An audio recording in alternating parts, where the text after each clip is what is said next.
Hello and welcome to Pool Boys Recommend, a comedy and sometimes curio podcast where three boys who some would argue have too much time on their hands recommend things to each other, they do it, and then we review it. Oh, yes. My name is Stuart. My name's Chris. My name's Davey. And we're your certified pool boys. We're back with a new dosage of recommendations, but before we get into that, we've got to rate and review last week's recommendations, starting this week with Dave. Yeah, last week, Stu, you recommended that I whittle my own image. Yep. Yeah. I love a whittle. Yeah. And you decided to make me whittle my own image. This was a really formative recommend for me. I really enjoyed it a lot. I grew a lot as a person, I think. Fantastic. You know? I'll show you the thing at the end, but let me just say there's a couple of things maybe about whittling. Yeah. Okay. So, if you're going to whittle, what you need is two things. You need some wood, Yeah. and you need a knife, and that's A knife. basically it. And then you basically just you make something. You cut wood away until it looks like something else, right? Right. There are specialised whittling tools, right? Yeah, but I used a Stanley knife. Nice. Nice. Yep. So yeah, I Traditional way. actually did a little bit of research for this, and this is something that I was really enjoying because I really wanted to buy the appropriate tools, so that I could get quite good at it, Yeah. And I've ordered a set of special blocks made of this wood. It's called basswood. And to whittle. To whittle, special whittling wood. Whittling wood. Wow. Whittling wood, yeah. Huh. Yeah, it's like the ideal wood for it. Anyway, if you Google it, it'll come up, this is the definite answer. It's not even a matter of opinion. It's like, this is the answer. It's basswood. Did it arrive in time? No, it didn't. Yeah. And I knew that it wouldn't. So I went to Bunnings to buy some different wood, right? Yeah. So this is part of the reason why I grew as a person. Yeah. Have you ever stumped a Bunnings person?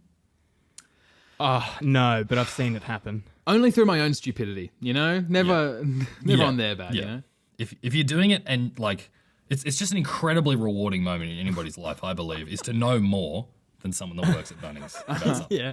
Yeah. Right? So the thing about Bunnings, or any hardware shop really, is that everyone in there is on a ladder, Yeah. Not like a physical ladder. Well, maybe actually a lot of them are on a physical ladder, but I mean a metaphorical ladder. Yeah. Oh, I see what you mean. Right. The bosses are on a cherry picker. Yeah. The CEO's on a crane. A crane. That's it. I'm the owner of Bunnings, and I'm in a spaceship. What are you going to do about it? I built this myself out of taps and door handles.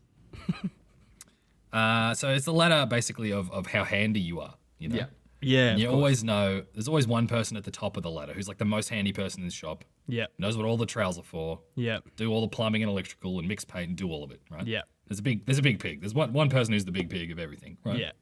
And if you ask an obscure enough question that the person that you're dealing with doesn't know, they have to make a decision either to lie to you Yeah. or to go and consult the big pig. And they don't want to get the big pig. No, the big pig's running around. He's busy enough. Yeah, and it's important for them to display dominance over you. and thereby show why they have the apron and you don't. That's right. Part of the Bunnings training. Like if you go in and he goes, "Oh, hey, have you got a right angle plunger?" They have in their head. It's like do I go and ask Craig or Karen or whoever? Yeah. Or do you just lie, right? Mm-hmm. If you're a Bunnings person, you live in fear of being asked an obscure question and then being forced to consult the king of the ladder. If you're not the big pig. Yeah. The Bunnings ladder is a really interesting concept. Yeah, I think so. Do you know who's on the bottom of the Bunnings ladder? This is actually true. The dumbest people at Bunnings, where they put them? The door. Where? Paint. Oh, paint. Paint. If you don't That know, is so funny. if you know diddly squat, you paint. No. That's It's hilarious. just colours. Everyone can figure out a colour. How do you I have know that, said Chris? this. I know people that worked at Bunnings and no dick. Wow. They're resigned to paint. Yeah. And they were really dumb, so it must be true. Yeah. And this is actually reinforcing my point. Well, just quietly, I've always said that I really, really want to work in Bunnings at the paint section. Right. It's just saying a lot about me. Sounds like it's made for you, But man. now I'll never do it because I know that I'm not the dumbest person at Bunnings. Yeah. Well, maybe not dumbest, Because- least handy. I'll say that. The least handy person at Bunnings, right? Yes. There's the top of the ladder, and that implies that there's also the bottom of the ladder. Yeah. And I found him. Oh, really? Oh, God. So I ring up. Yes. At this particular Bunnings. So I ring up. I talk to this guy at Bunnings. I'm like, Yeah. hey mate, I want to do a bit of whittling. It's like wood carving. Yeah. And have you got any basswood? There's a little pause. Yeah. And he goes, sorry mate, you cut out there. And I'm like, Did I? Did I? Did I? That's what I'm thinking. Sorry mate, yeah, basswood. Oh yeah, what's it for? It's for wood carving or whittling. You know what's good for that? You could try some dressed radiata pine. Dressed radiata pine? I'm like, I don't like radiata pine. You asked specifically for bass. Radiata pine. Okay, Sprout. All right. I didn't just spend 20 minutes on an internet forum that looked like it was made in 1994 to be told to use radiata pine for my whittling. All right. You wouldn't last 2 minutes on allaboutpocketknives.com/knife_forum/view forum.php?f=52. All right. You would last 2 minutes. And I just like, I knew that I'd won and he knew that I'd won. So I just hung up and I was like, okay, well, thanks, mate. And just like that, I'm on the ladder, baby. Yeah, well done. Well done. Yeah. Well done. It was good, yeah. Radiata, more like crappyata. Hey. Yeah. I did steal that joke from Brian T. Been a member since 2011, so just shout out to Brian. Is that actually true? Yeah. I mean, he's one of about 6 dudes who look exactly like Santa Claus. Oh, good. Part of an elite club. Yeah. Like looking into the future, Dave? Yeah. So that was it. That was me trying to find basswood. I ended up just looking for balsa wood basically instead because it's very soft. Technically speaking, it's actually a hardwood because of the cell structure, even though it is actually quite soft. Oh, that's interesting. Yeah. So basically, we're going to get around to the actual carving bit. So if you're going to whittle something, it's important to you have to kind of be able to look into the grain and see what's in there a little bit. You know? You have to be able to try and envision it a little bit. Like you might look at a stick and be like, oh, this little bugger's going to be a flute. Right? Yeah. You're not going to be like, oh, you're not going to be like, holding a stick and be like, oh, I'm going to make a grand piano with this. It's not going to work out, is it? Right. You have to be able to envision it, right? Yeah, you got to work within your means. Yeah. Exactly. So basically, I ended up going for 2 big pieces of balsa wood and glued them together to try and make a big enough kind of space because I didn't feel a bigger one. And the hard part about that was that I had to find one part of balsa wood that had my front in it and the other part that had my back in it because if I'd gotten 2 that just had my back in it, then that would have been a problem, wouldn't it? The Dave with 2 backs. Okay. Yeah.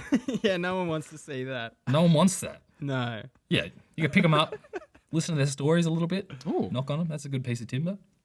You take it home, you glue them together, some Gorilla Glue, leave them overnight, and there you go. Yeah, yep. So did you go for a full body portrait? I thought you were just going to do a bust. I did a bust in the end. Oh, okay, cool. Yeah. I feel like I should have done a full body portrait, but because of how long this took me, I think I chose right. Here we go. This is him. Oh my God, it's wow. massive. Oh, Yeah. that's huge. There he is. That is Whoa. 10 times the size I thought it would be. That's the size of your awesome. head, Dave. Yeah, he's huge. Yeah. Wow. He looks a little bit like if Dave were one of the statues on Easter Island. A little Yeah. bit. A little bit. So you can't really tell because just on Zoom call, but folded arms, Yep. Yep. beard, backwards hat. Yeah. Backwards hat. Nice touch. Thank you. Ears. That's Yeah, good. that is This good. one I actually did an ear hole, and the other one I forgot to. But yeah, and he's wearing a hoodie as well. I must say, he's got a real Seki vibe. He really Yeah. does. He Yeah. really does. I feel like I'm not allowed in This somewhere. dude is not allowed to guard a hotel. No. But it looks no way. you'd probably catch him patrolling the MCG at 12 a.m. Oh, 100%. Oh, those mid-strength beers. How many mid-strength beers you had, guys? That's what he's saying. 3, and it cost me $27. Yeah, awesome. That looks so yeah. cool, man. Yeah, he looks quite serious. He does look quite serious. And that's, I mean, I kind of had to, I thought that maybe when I got my 2 pieces of wood, that maybe I'd gotten the wrong ones because I had to go through several layers of Buddha and Hulk Hogan before I got to this. Yeah. Yeah, you can totally see that. Yeah. Yeah, absolutely. it's quite portly actually. It does look like a little Chinese Buddha, yeah, for sure. A little bit, yeah. It's Where are really the there. 2 halves? Where's the front front? He split down the back, so the front half, Oh, the face, yeah, I can see is the one line half, and the backwards hat is the other half. Yeah. It's a line down the middle. Cool. Oh, wow. Yeah. That is awesome. How much time did Yeah. you sink into this? Probably about 5 hours. Okay. Right. That's way less than I was expecting. Yeah, well, I mean, it actually took a really long time just actually figuring out the right way to cut it because it's balsa wood, it could just you can't really cut it across the grain too much. It just kind of like powders up and it's kind of like weird to cut. Yeah, right. So I had to cut kind of like into like triangular bits downwards just gradually until I got to like a 3D printer kind of thing. Oh, wow. Yeah. Now, Wow. Dave, do you think you did it portly because like it was kind of like a Buddha thing, like that's how you sort of see yourself, or you just couldn't be fucked to make yourself appropriate?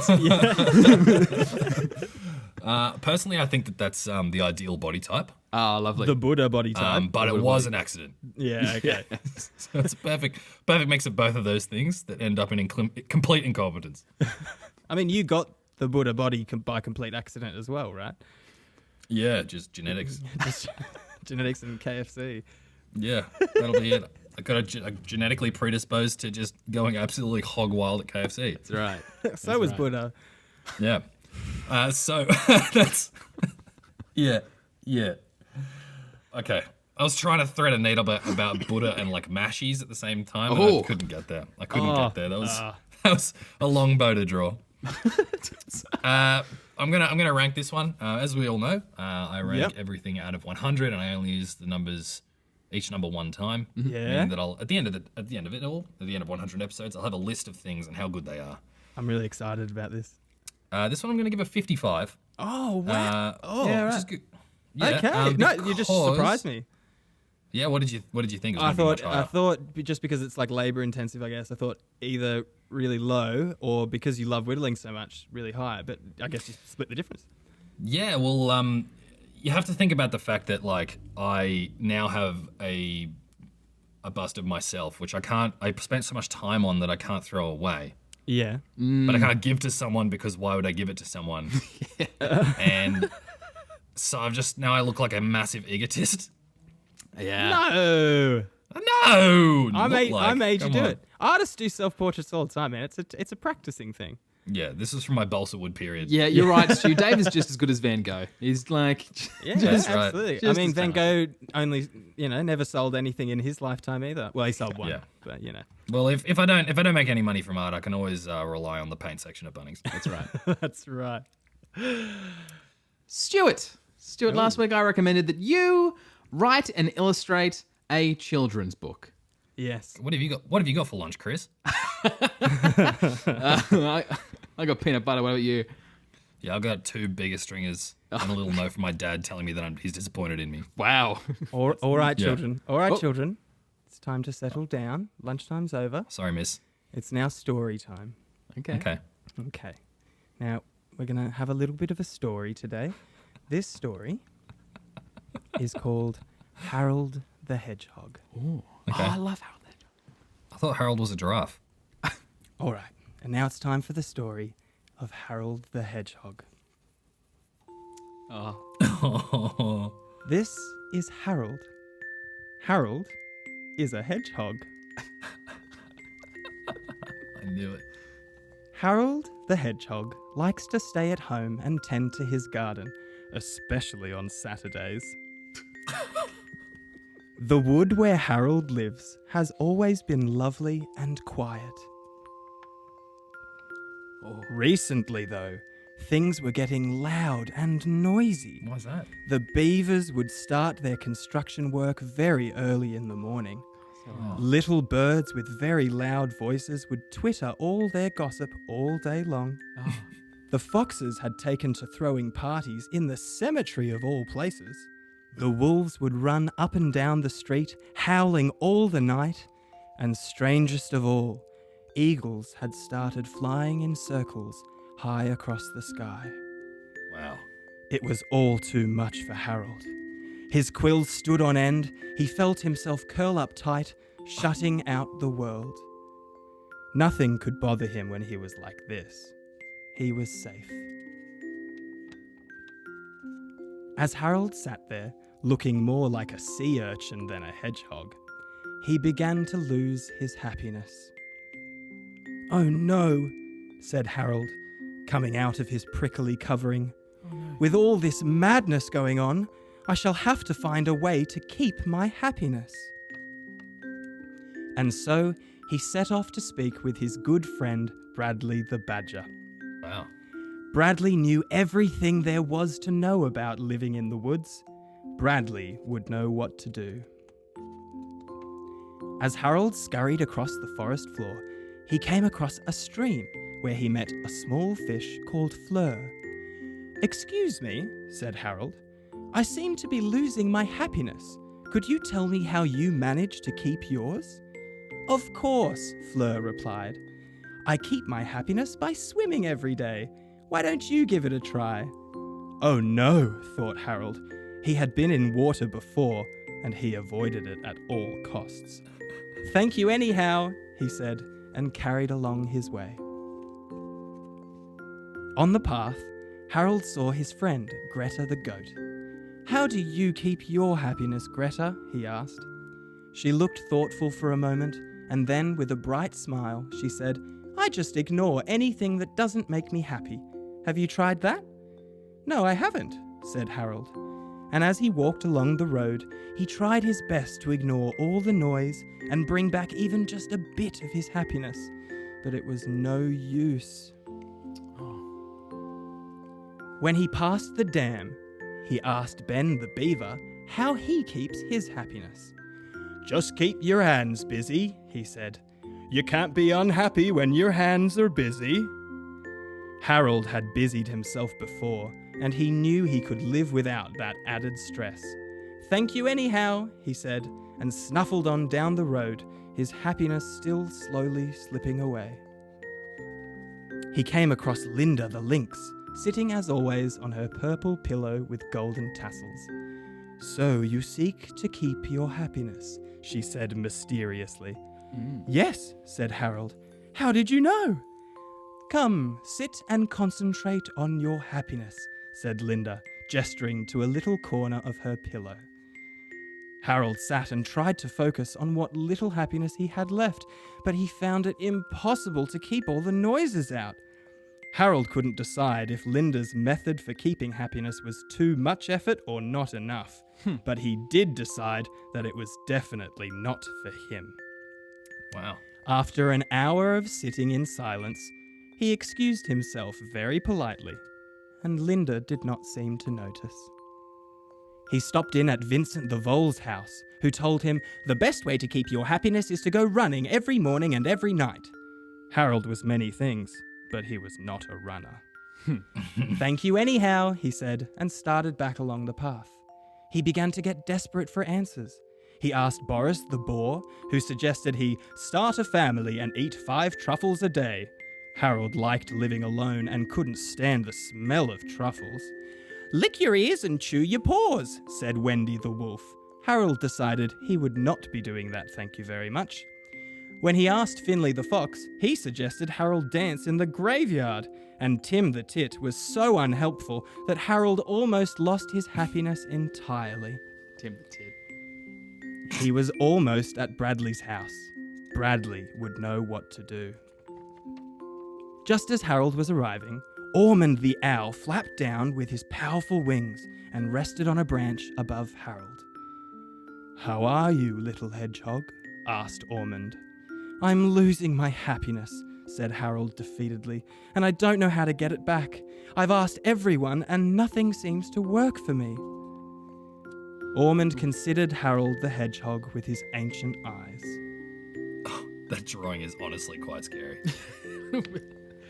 "If keeping your happiness is worrying you, then perhaps you should give it away." And in the silence, Ormond the owl flew off. "What utter nonsense," said Harold to no one in particular. That was the worst advice of all, he thought. When Harold opened Bradley's door, he was shocked. Everything was everywhere. Socks on the bench, dishes piled in the sink, the couch pillows were anywhere but on the couch. Bradley the badger, always so neat and tidy, had let his house fall apart.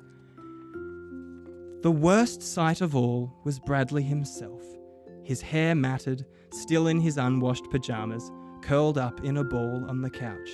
"It's all too noisy," said Bradley. "The wolves are howling, the beavers are drilling, the foxes are making a ruckus, and the birds won't stop twittering. What do I do, Harold? What do I do?" Harold looked at his friend Bradley, and with his last ounce of happiness, he smiled. "Let's clean up the house for a start," he said, and he helped Bradley up off the couch, and together they tidied up the room. Later that night, Harold went home, and Bradley went to bed in his freshly washed pyjamas. And though the wolves were still howling, and the foxes were still dancing, and the birds were still chattering, and the beavers would soon be drilling again, Harold and Bradley went to sleep, and they were both a little happier. Thank you, Mr. Mrs. Owen. Owen. Not a problem, boys. That was lovely. Yeah. That was so wholesome. Yeah, I was expecting that to all go horribly, horribly wrong. No, my original plan was to make a children's book in the frame of obviously a comedy podcast, and then I started developing it, and I got really attached to these characters. I started really thinking about this little woodland world that I'd created, and I was like, I am absolutely not touching these guys. I'm just going to write a kid's story. Yeah, That's cute. Yeah. I will just say, Vincent. Wait, what was it? Harold the Hog? No. the hedgehog. Barry the Boar. I think it's Boris. Eat truffles and start a family. Yeah. That dude's got it.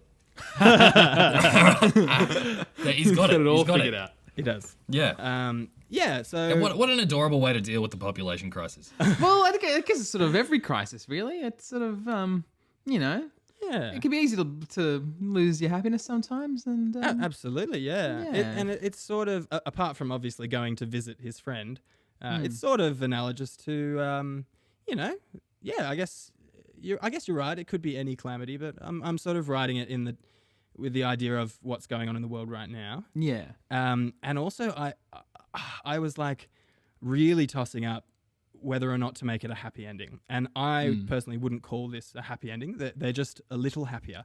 And at the current time in the world, that's kind of all we can do. There is no happy ending just yet. And Yeah, right. So the lesson is back to basics. Just get them the little stuff done right.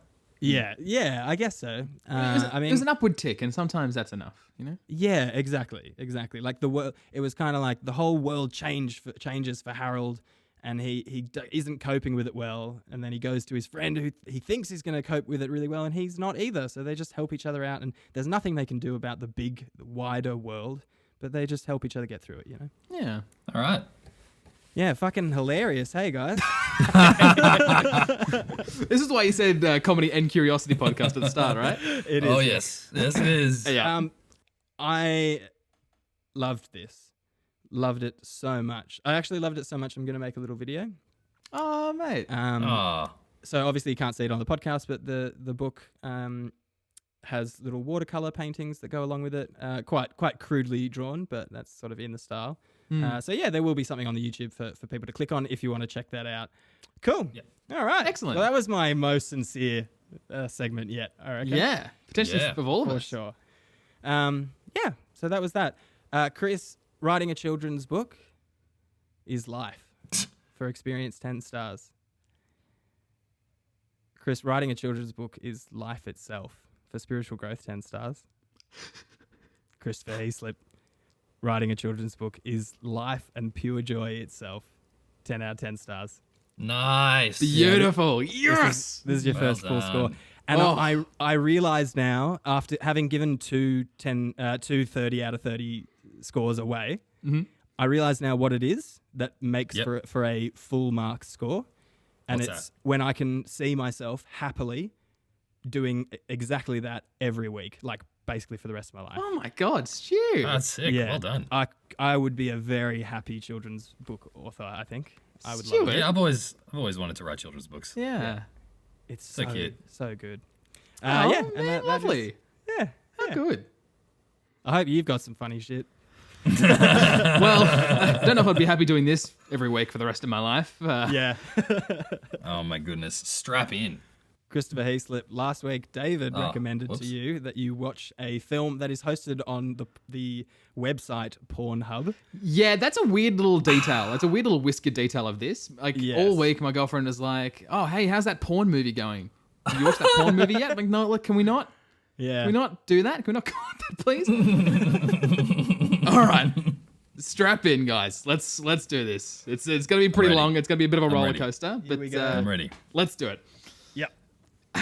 Fatal Findings is the name of the movie there, Stu. You know how celebrities try to inspire people and they say things like, you know, if you're driven enough and you work really hard and you will accomplish your dreams. Yeah.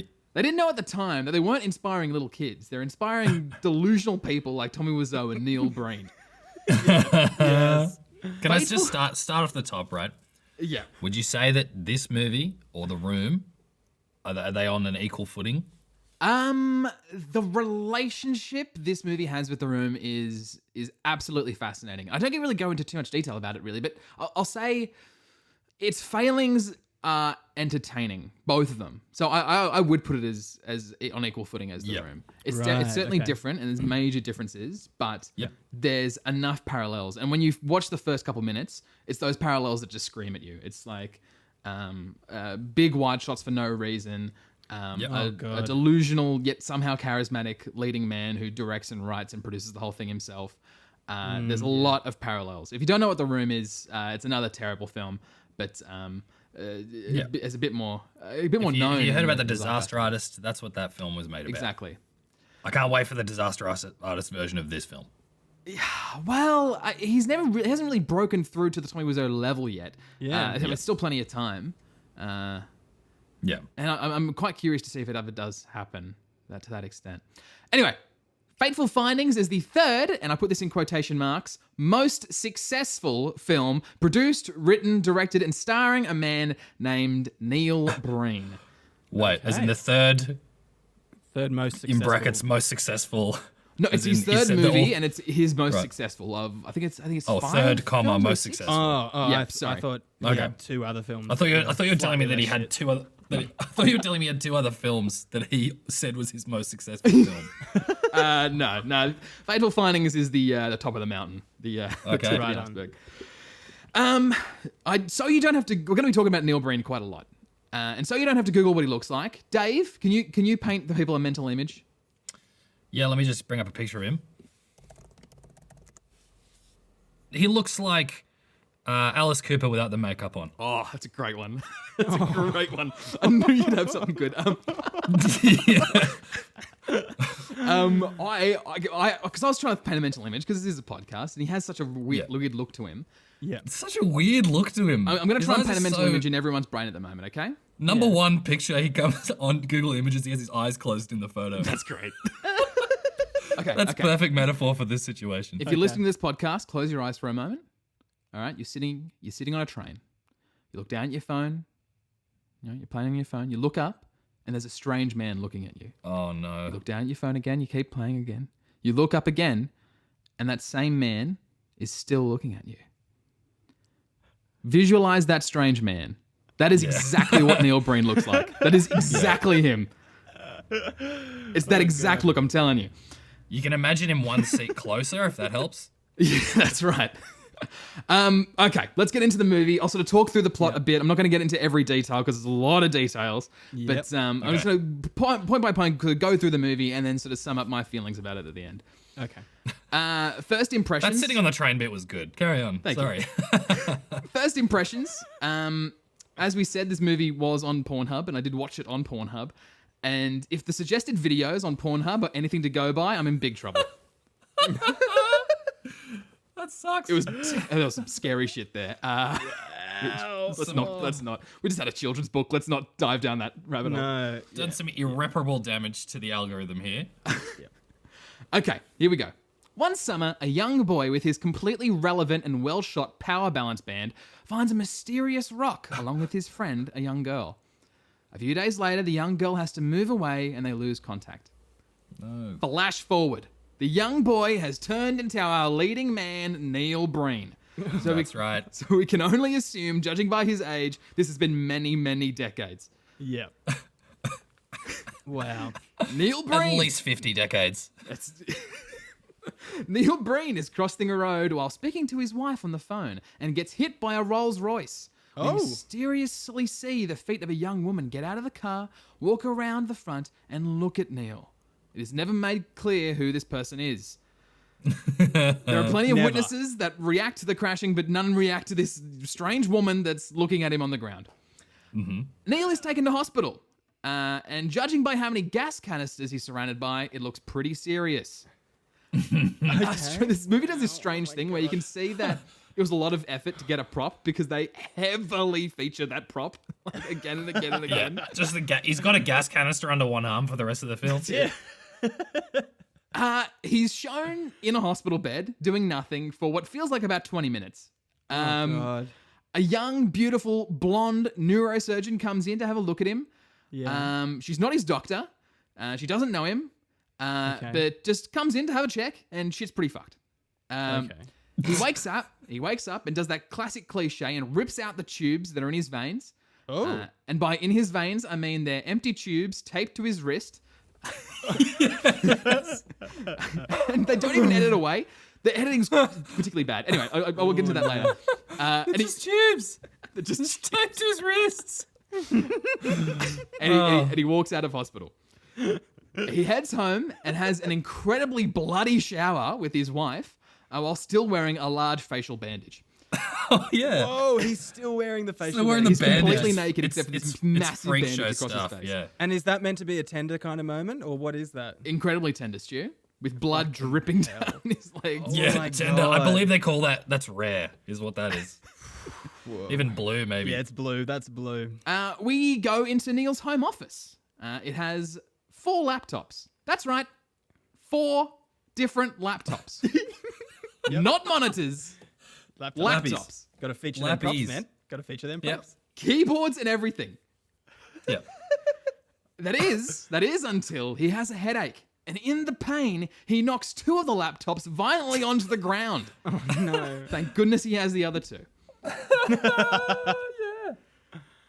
We cut to a couple arguing. The man's drinking straight vodka without ice in a tall glass that's usually used for water. The woman doesn't want to have sex because her back's sore and she's been busy at work. Am I right, fellas? Fellas? Their daughter cries in her bed. Moving along. Moving along. It's Was around that this related time. to anything? Who knows? It's around this time I realized something that will continue throughout the movie. That every woman in every shot of this entire movie is wearing a singlet and no bra. Wow, I did not notice that. Maybe that's why it's on Pornhub. Well, literally. Like, Yeah. Wow. and Is he costume designer, director, performer, and look, I wasn't on set. I don't know. no? But okay. this we can't pin it all on him. Look, but this reeks of just being some weird kink of Neil's. Totally. You know, I mean, the dude doesn't know how to open his eyes. He can only squint, which only confirms it, in my opinion. Yep. I don't know if we talked enough about the fact that it's hosted on Pornhub. Yeah. Why? No one else will have it. Why? It's not a pornographic film. Not really. I mean, we'll get into that. Okay. Neil Breen finds his mystical rock that he found as a child and has a vision of himself naked in the fetal position. Okay. He goes to see a therapist. Yeah. Fair enough. Not long after, he has another headache and slowly spills a cup of coffee onto one of his 4 laptops. Oh no. which My third favorite laptop. Which begs the question, is this one of the old laptops? Is this one of the broken ground laptops? Or is this a new laptop that he's bought to replace the broken ground laptop? What on earth? Do you know what his job is at this point? He's a writer. So he's written a novel previously, and he's Okay. working on his second novel. He keeps mentioning how he's working on his second novel, and that's what he's doing with his 4 laptops that are never on, by the way. No. Yeah. He's working He's on his also second he's novel. also a hacker, so maybe I don't know if that's actually come into the story yet. I don't know if that's Okay. really been mentioned in the movie yet. Right. Okay. yeah. I mean, it's hardly even mentioned in the movie, so I thought I might say it out loud. Also, yes? laptop body count 3. That's right. Yeah. Yes. Yep. The arguing couple and their daughter come over to Neil's place for dinner. What then takes place is what scientists describe as an alien's understanding of a human conversation. No one is looking at each other. Nothing anyone says has anything to do with anything else that someone else has said. And they're also drinking water out of beer bottles. So there's that. Yeah. Oh, God. Cut to Neil in his office writing his They next spent all their beer money on gas canisters. Yeah, that's right. Cut to Neil in his office writing his next novel. And we begin to see signs of a little subplot developing. Hello. Here's a quote. I'm going to continue hacking into these government systems to see what I can find out about all this national and international corruption I know is going on. Nice novel. So as Dave said, he's a hacker. And that's He's a hacker now. That comes to But how does he not know? the forefront. How does he know? Now, he knows it is going on. What does he know? Neil's wife has been taking pain pills and it's tearing up their relationship apart. He wants her to go to rehab. She says she just needs stronger pills. Different strokes for different folks. She said, no. I just need stronger pills. Their argument progresses to Neil's office, where in a fit of over-choreographed passion, Neil awkwardly throws paper in the air and hurls items off his desk, many items? including, Okay. you guessed it, his laptops. Hey. Literally All four of falling them. to pieces as he throws them on the ground. That is laptop count 7. The CD drive pops out, You can assume that he's replacing them each time. random keys pop off. It makes you wonder how well they're actually working beforehand. And as they passionately kiss, they rip each other's clothes off. Okay. No, really. No, Oh. they stand there and literally tear at each other's clothes. Okay. Oh, no. They're literally just smiling at each other and just ripping at each other's shirts. It is the worst scene of anything I've ever seen. This is the scene. This is it. It is horrendous. How long does so that bit go bad. for? I mean, all the scenes lag. All of them. Every single scene is at once. It's like they've cut off the bit where they've explained why the scene is happening and then added 2 minutes of just the actors just milling about after. Yeah. Shots supposed to be over. They just linger on unnecessary shots. But then you sort of think about that, and all the shots are unnecessary shots. Yes. Which of them are necessary? This is an unnecessary film. It didn't need to happen. Didn't need to happen at all. At all. Cut to the arguing couple are having another fight. Yeah. And the woman speaks like she's had significant hearing loss. The arguing couple and their daughter come over for a barbecue. The piped-in noise makes it sound like there's another 30 people hanging out off screen. Yeah. But they're absolutely not on screen. Yeah. Then, Neil's young, beautiful, blonde neurosurgeon arrives at the party with her butt-faced fiancé. Dave, do you remember this guy? No. He's on screen for 6 seconds, and he's just the ugliest dude. He's just, none of us are models, but God, he's just got a butt for a face. Neil discovers that she was the young girl that he found the magical rock with, even though she's straight up half his age. Oh, yeah, what?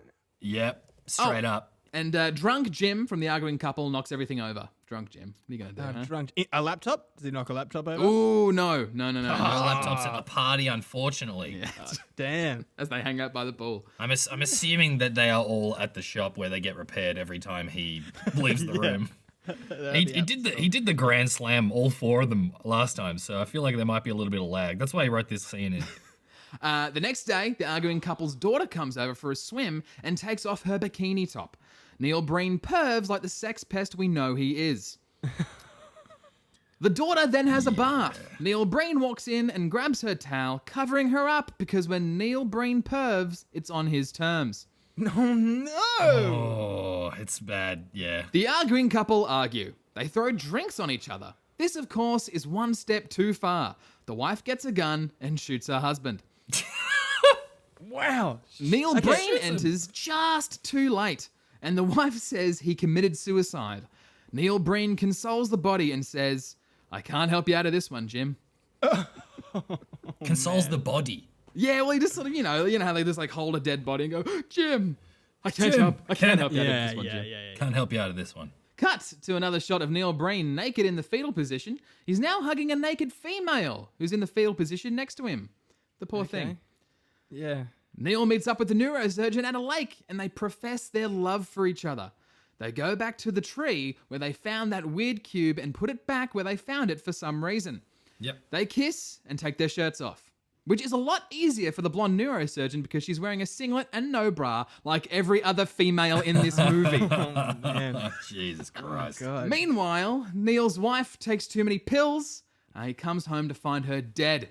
Oh, Altogether, Wow. pretty good timing considering he's just started having an affair with someone else. Can't help you out of this one, wife. far out. What a day. Yeah. Big day. Big day. What a week. What a week. The blonde neurosurgeon comes over and watches Neil eat raw spinach from a plate. He reveals... this whole time... That's what I like to call set dressing. That's right. Yeah. Oh, there's no dressing. No dressing. There's literally no dressing.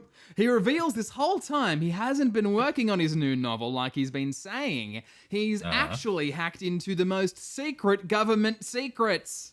Oh, whoa, He's hacked into the most secret ones. That's right. As well. He just went straight for the gold on there, which I'm really, It's so disappointing. We were all hanging out for the book. Yeah. Yeah. The novelization of the film that he's in.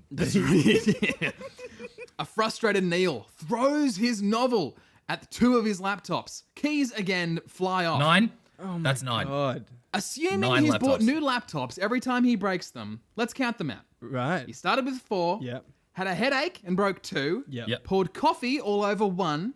Threw 2 of them off the table in the heat of the moment with his wife, and has just broke another 2 now, meaning he's owned 11 laptops over the course of this movie. That's assuming that he's kept 2 of them just like secret in a That's right. in a 2 cupboard. undamaged. These are the good ones. We can only... there must be a body count off camera as well. That we must have seen. Oh yeah, absolutely. All of a sudden, a man in sunglasses and a black hoodie kidnaps the neurosurgeon, leaving only one clue for Neil to figure out where she is. Yeah. A note with a very detailed address of where she's been taken. Neil goes to the address, wakes up the kidnapper, smashes a bottle over his head, teleports through a locked door, saves the neurosurgeon, teleports back through the wall, and runs off to safety. Beat that, Steven Seagal. Wait. This is our main character. This is Neil Breen, man. Come on. This is our Fateful Findings Who boy. else can walk through doors? So What, drunk Jim? unexplained. He just Drunk Jim can't do it. He's dead. He's dead. is there He even teleported out of his own body with a bullet. is there anything that flags this before it happens, Chris? A little bit. There's sort of like these mystical sort of dream-ish sequences where you just see a pair of shoes like attached to legs, but you see a person sort of like that seems to be walking through walls, but it doesn't reference anything, and you never know who it is, and it's never really made clear who that is, and there's never like any point for any of this. Like it was just completely out of nowhere, really. And I guess you could have assumed it's Neil Breen just because there's not really any other characters in this film, but it's kind of out of nowhere. Okay. Then there's about 12 minutes of trippy shit that's both hard to describe and not really funny to describe either. Okay. It's this weird scene. It's kind of like 3 scenes really, and there's no real way of knowing what's going on because there's sort of characters sleeping, so maybe it's a dream, but maybe it's not a dream. And he like drives into the middle of the desert, and there's like a gold book, and it's impossible to describe really. Right. So let's cut to Neil holding a press conference in front of a green screen of a government building. Revealing to the media, he's found out more than any hacker ever has. Right. Judging by his green screening skills, this probably isn't true. No. And he's not anonymous. Best hackers are anonymous. They're not standing in front of the fucking steps of the White House. No. If you have heard of this movie, it's probably this scene that you referenced. You're aware of. It's this final scene. Yeah. So he's got this USB, and no one knows what's on it. He hasn't shown it to anyone. He's just saying, he's just holding a press conference, holding this USB. There's one USB in his hand, and the media is just clapping their hands, and they're giving him a standing ovation, like he's figured everything out, even though he's given no detail. The media doesn't. It was a simpler time. Yeah. Then back before all the secrets were made public. Yeah. right. Yeah. Then people in suits, so like corporate leaders and like business owners and like government people, like senators and stuff, Right. are stepping forward one by one and being like, on you, Neil. You bloody got us, Neil. We've been paying people off for years. You bloody got us. It's true. Well done. You got us. I resign. Good gear. Fair and square. And then You and your bloody USBs, Neil. I didn't know other people knew about them. I'm just the president of Amazon. then they all start committing suicide. Oh, well, all Yeah. the government officials. All of them. Yeah. Gun to the head, a noose, poison, carbon monoxide, everything, one by one. Wow. Then, as Neil's talking, inspiring the world, a sniper is about to shoot him. Oh no. But someone shoots the sniper Oh. before he gets a shot off. And Oh, yeah. who shoots that sniper, you may ask? No, you may not ask, because no one knows. It's not shown in the No one knows. No one knows. And that's about the This end. is a real grassy knoll, you know? He walks off with his neurosurgeon hand in hand. Happy ending. The end. That's it. So if the synopsis what? didn't What make the- this, oh yeah, Yeah, no, that was it. That was it. What's... he figured it out, man. the box. You the figured it box, out. The stone. And they Yeah. put it back in the ground a couple scenes ago. Let's put it back in the ground. Yeah, I know they Oh put yeah, it... that was this. There's this whole thing where like they in the start they walked up and it was just a bunch of mushrooms, and then it gradually faded into a box, and then they picked up the box and got the stones out, and then later on they go back into the forest, put it back down at the base of a tree, Yeah. and then it becomes mushrooms again. That's right. That's... Okay. Narrative loop closed. You can't start a film with a magical stone and then just bury it halfway through without even fucking talking about it. Yeah, you Funny can. you say that because yes, I can.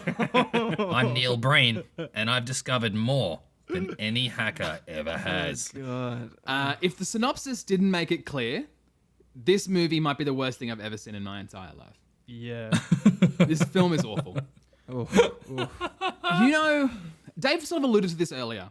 You know how if you read a story written by a child, it can feel like there's huge chunks missing, like characters that's Yep. changed their mind or have There's just logical leaps that are obvious to the author, but not to anyone else. exactly Yeah. like they, Yeah, have yeah. these emotional developments in a matter of seconds, or the story just takes these huge leaps without any reasoning, but you can still tell that there's been a lot of thought. There's a lot of thought in the child's brain. They've connected all these dots, and there's the huge story with a lot of detail in their head, but they just weren't able to effectively communicate that stuff onto the page.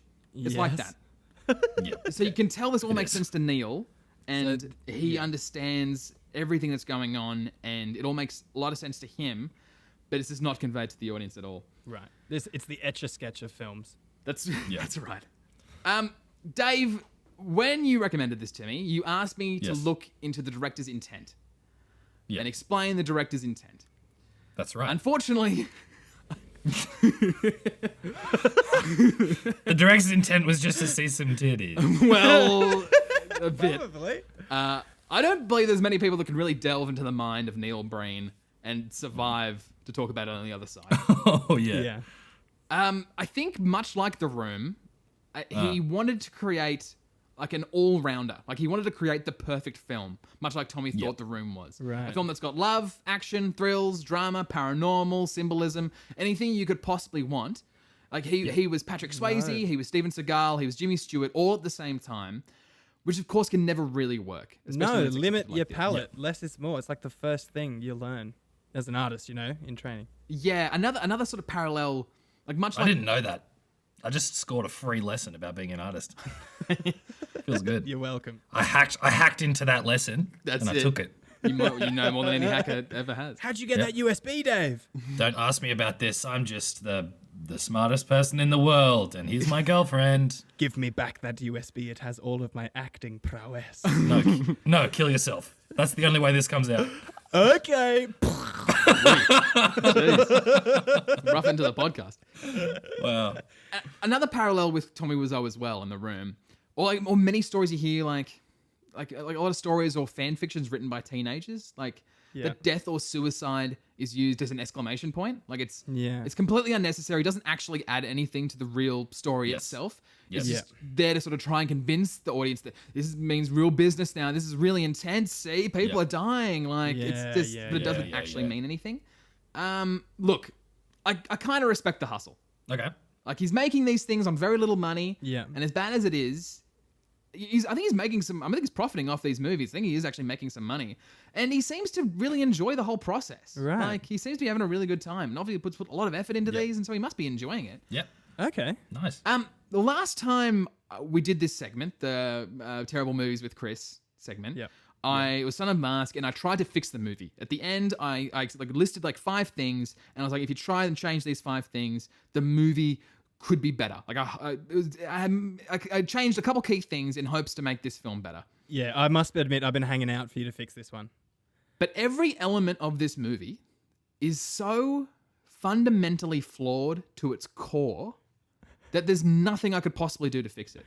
Nothing? Every There's nothing you can- single element. You'd have to change the channel. Well, yeah.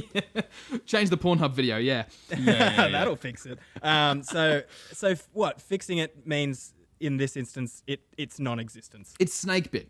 It's Yeah. the venom is in its veins. There's no saving it. Yeah. Okay. It's done. Like there's it's the entire film. Like start from square one, throw it out, start again. There's nothing. yeah. Yep. There's a couple elements here and there that can fix it. It's Do you think that the story itself can be saved? Like the kind of arc that he was going for? no.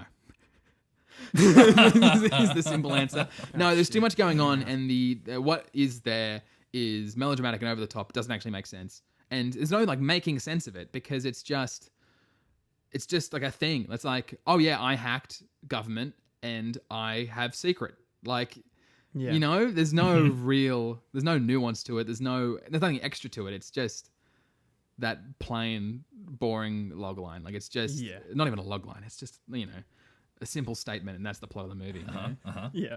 It's every element's terrible. It's an awful film. Done.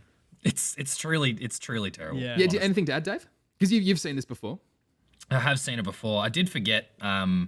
Honestly, it's just there's so much of it that just like every time I was just watching for an extra minute, and then my mind just lost grip of what was happening because I was like, wait, that shouldn't be but that's not connected to. But that happened to me so many times that I actually just forgot completely any of it except for the part where all of these people just like, oh, I'm a bank manager and I'm in a car now and I'm dying by. It seems to me that every single scene in this is like that one YouTube video that you find after like sort of hours of just letting it play by itself, and you're like, how did I get here? It sounds like every scene in the film is that. It's not just every scene; it's every element of every scene. Like it's just so deep, this flaw. Because even if you watch The Room, like it is it's like shot and edited fairly well. Like there's obviously some people that knew what they were doing working on The Room, where Neil don't have that. Right. Yep. Yeah. Edited and everything by him as well? I'm actually not sure about the editing. I'm not sure. Yeah, right. I mean, it could have been edited by like the million monkeys and the typewriters. That's right. That's what it They feels just picked like. the first monkey, Like- really. They didn't even Didn't even just have the a million. first one. They just- One monkey, one typewriter. That's right. My rating system's out of 2. Pretty up and down, pretty cut and dry. Uh-huh. Yeah. Let me dry. be crystal clear. This movie deserves a 0. Okay. Yes. But Okay. much like The Room, Yeah. it just has this entertaining factor to it. It's really hard to pinpoint and really hard to nail down. Yeah. But when you are watching it, it is so bad that you do certainly get a sense of entertainment. Okay. So I'm giving it a 1. Hey, hello. Okay, cool. Yeah, the whole point. Nice. Yeah. That's a pass. Yeah. On you, Neil. You got us. Good on you, Neil. You hacked the podcast, mate. You hacked my brain. And you got yourself got a 1, secret. mate. You Well hacked done. a brain, got secret. Nice. Oh, well, that is fantastic. That was unreal. Yeah, absolutely. I mean, we've had a pretty interesting episode, I reckon, this week. Uh-huh. It's been craftsmanship, innocence, and whatever the fuck that was. Neil Brain. Now we're watching Home Alone. And now we're going to watch Home Alone. A better movie. Let's do Yeah, it. let's do it. Craze. Latest throwback craze. Welcome to Family Movie Night. In this part of the show, we watch 10 seconds of Home Alone. But before we watch the movie, we got to watch the trailers. Is there a bee in your bonnet? Is science wrong? Got an upset tummy? Or wear socks with thongs? A deal on at Bunnings? A mistake in Cool Runnings? Or secretly sick of your housemates humming? The Hot Goss Box is your one-stop neighbourhood hot goss watch shop for neighbourhood hot goss watch watchers. Email thehotgossbox@gmail.com with all of your goss wherever it's from. The Pool Boys will read it anonymously on this podcast here that's weekly and free. Coming this summer. Check out our YouTube channel. It's like some sick stuff there. We keep putting like heaps of cool stuff on our YouTube channel. Yeah. A lot of stuff that like adds context to what we're saying and Yeah, like go check it out. It's a like, multimedia experience. it Yeah. actually is. The Pool Like, it'd be a Boys pretty good watch. 4D. Yeah, it totally is. I mean, we try to make it as interesting as we can talking about it, but there are just certain things that you just actually can't see, on the podcast. So if you do want to check them out, definitely subscribe to our YouTube. And like right now is like the best time to do it, I reckon, because like enough stuff like stocked up that you can have a bit of a sit down and just like blast through everything we've put up on YouTube so far. Yeah, it's pretty good. right. And like just remember and reminisce about all the episodes of classic old. Pool Boy moments. You From- can check them out. You can check out 2 weeks ago, 4 weeks ago, all of them. that is all to them. Yeah. Yeah, jump on now, and then you can be satisfied knowing that you were the one to comment first on Congratulations, every single yeah. one of our videos. Every single one. Yeah, snatch them up. Also, if you are enjoying the show and you want to support us fiscally, you can buy us a coffee over at Ko-fi. That is www.ko-fi.com/thepoolboys. Yeah. You can buy us a coffee or 2 or 3, and that helps us continue the show, makes it a bit more sustainable for us. At the moment, it's coming to me. I'm putting in a lot of hours editing the show and and the videos and the YouTube and all that sort of stuff. But in the future, It'll be buying coffees for all of us. Buying coffees for all of us. yeah, in the future, it'll be buying coffees for all of us, and maybe even better microphones for all of us. Yeah. Well, hey. Imagine that. Oh, hey. Yeah. Yeah. Let's watch the movie, huh? Yeah. The lights are dimming. Let's watch the next 10 seconds of Home Alone. Hang up the phone and make reading one. a Hate book. that line. This kid, I agree. Oh, who's this? who is Dad? this? Robber? Is this the robber? Whoa. Okay. Hello. Saving Okay. France. Here Oh we my. go. That was a little bit You of don't- plot just there, if I'm not mistaken. Wait a minute. You're not Gosh. supposed to shave in France. Isn't that the thing? Wow. Okay, so I think that was a red herring, guys. I don't think that's leading anywhere. I don't think, you know what, let's just leave that alone. We'll see what government secrets that Macaulay comes up with next episode.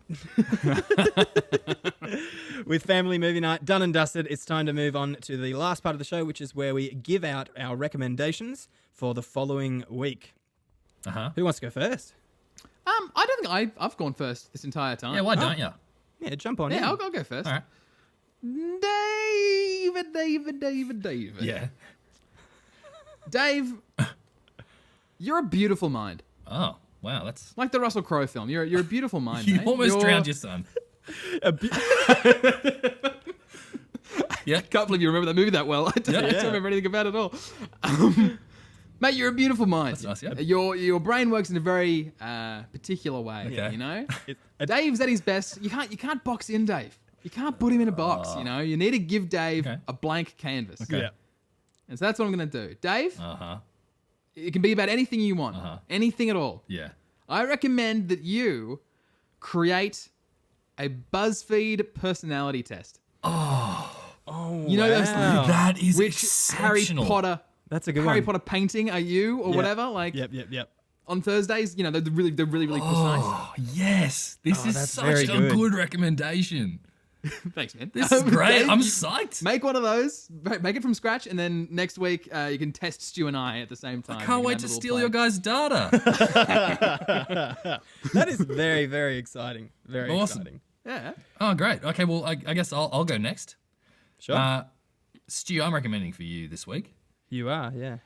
So you've showed this today that you obviously have a little bit of a way with words, mate. A little bit of a creative writing bone, hey? What do you reckon about that? Oh, well, it depends what you want me to do. Okay, so listen. There's writing it down, Sure. and then there's people who are just quick and like flashy, and there's like just people who can just like spit it, and it's Right. one of the greats of just like spitting like amazing What's going on? words is Yeah. Off the top. Muhammad Ali. Oh, okay. Muhammad Ali's famous for giving himself little pump ups before, like in interviews. I'm so Boxing. Is fast. it boxing? Do you have to box? Yeah, before he boxes. I'm so fast that when I turn the light off to go to sleep, I'm in bed before it's dark. Oh, yeah. Okay, yeah. I want you. Chris and I are gonna give you, as if you're about to have a fight with someone. We're gonna be the press, and it's gonna be a press conference for you. Oh, shit. Boxing press conference. Stuart Owen. And I want to see what you got. Can Chris be my manager? How much smack talk can you lay down? Let's do it. Okay, awesome. I'm really looking forward to that one. Mm-hmm. Chris, it's my turn to recommend for you. I am really excited about this one. Oh, God. Like you said for Dave, Dave is a beautiful mind. And I think that you're quite ingenious. You've shown us that with your new invention and a few other times throughout the podcast. Fill up the cup. It's taken over the world. It has, by storm. Yeah, wow. All hail, fill up the cup. Yeah, wet ass pussy's got nothing on fill up the cup. Damn straight. So wet ass, Fill up the cup with your wet ass pussy. Yes, that's right. fill up the C word. So you're an ingenious boy, and like you say every week, you're straight up and down, and you're very honest. You're an honest man. But I want you to put your talents and your charisma into a slightly less honest profession. Christopher Heaslip, this week, I'd like you to come up with an entirely new, unseen grift. A grift, a con. I want you to come up with a grift. A con. I want you to come up with a solid con, and then you can either come on the show and try and con us, or just explain how it works. Or Wow, this is awesome. The con man, Chris Heaslip. I want you to come up with a grift. That's it. Yeah. Grifted. All right. Conning Chris. Yeah. Let's do it. All right. Grift Heaslip. I'll have a think. Cool. Well, they are our recommendations for next week. Make sure you tune back in to have a listen about how those went. And if you would like to, as a matter of fact, just please, can you go over to Apple Podcasts and drop us a review? That would be please do, yeah. absolutely lovely. Yeah, it really helps our visibility stay up, and it makes you feel good for a couple of minutes, but it really helps us out. That's the main thing. Makes us feel good for a week at least. At least That's a right. week. Guys, follow us on Facebook, Instagram, Twitter. All of them are Pool Boys Comedy. We're uploading Boys heaps of Comedy. stuff, pictures and stuff, context to our ramblings. Check us out. Give us a follow. Have a comment. Share. Like. Smash that like button. Subscribe. Smash that like button. Smash it. Hit it. Smash it. Smash it like... Smash his Like name? Neil Breen Smash it smashing like his a- laptops to the yeah, floor. fuck yeah. Yes, I stole it. You stole it, I man. stole that goof. Low-hanging Alrighty. goof. Dave, you have the honor of taking it away.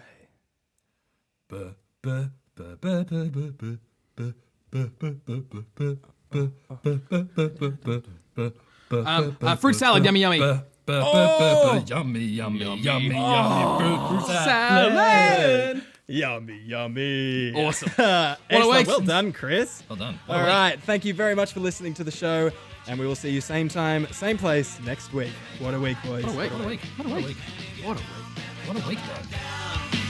There's no hope if we go back down.